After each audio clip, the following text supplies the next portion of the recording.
I'm here with Joanna Hardy, one of the jewellery experts from the Antiques Roadshow. Thank you so much.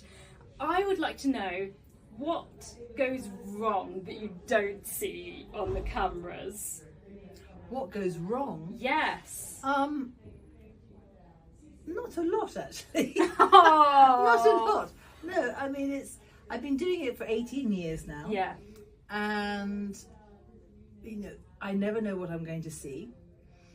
And I think that element of surprise is when I will reveal the price or what I think it is, and they had no idea.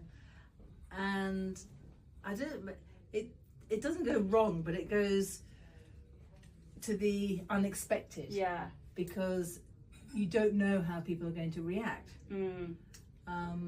I had an example very recently when someone thought they had a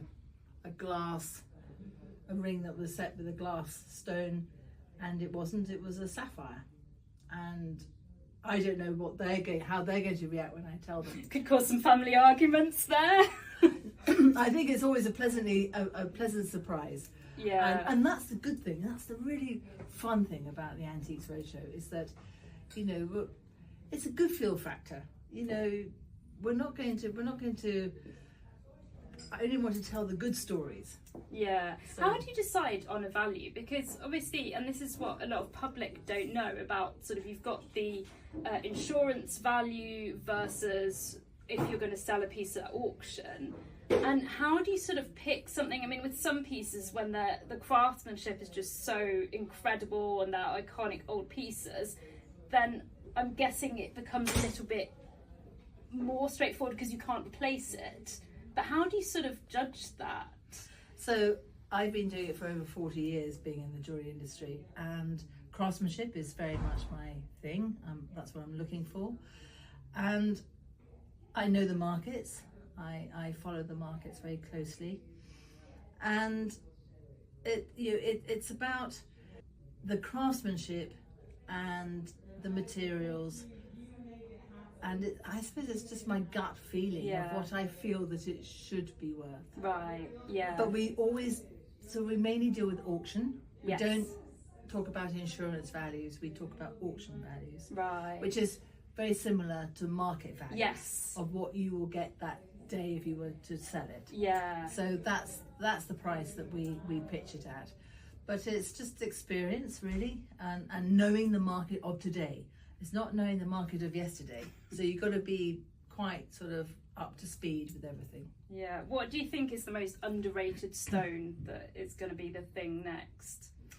Well, they're not underrated. They're already recognised, but spinels are definitely climbing in price. Spinels, tourmalines. I mean, Paribas tourmalines have gone through the roof, but tourmalines.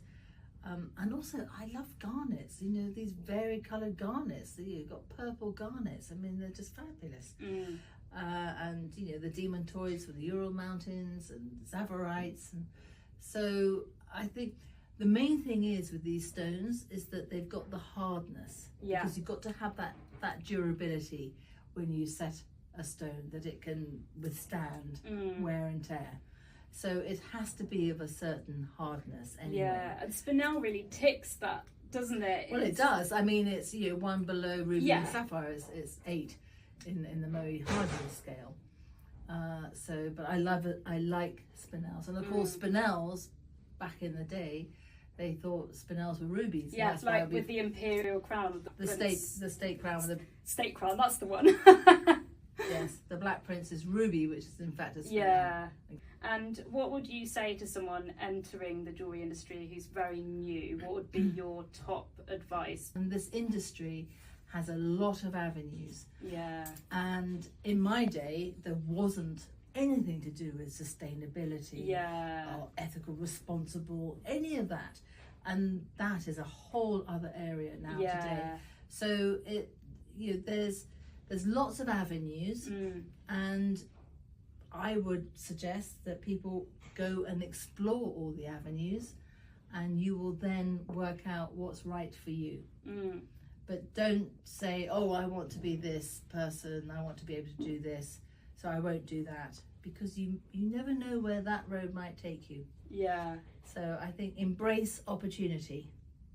Fab. Well, thank you so much for your time. It's been really interesting talking to you. Oh, so pleasure. Thank you very much. Pleasure. Nice to meet you.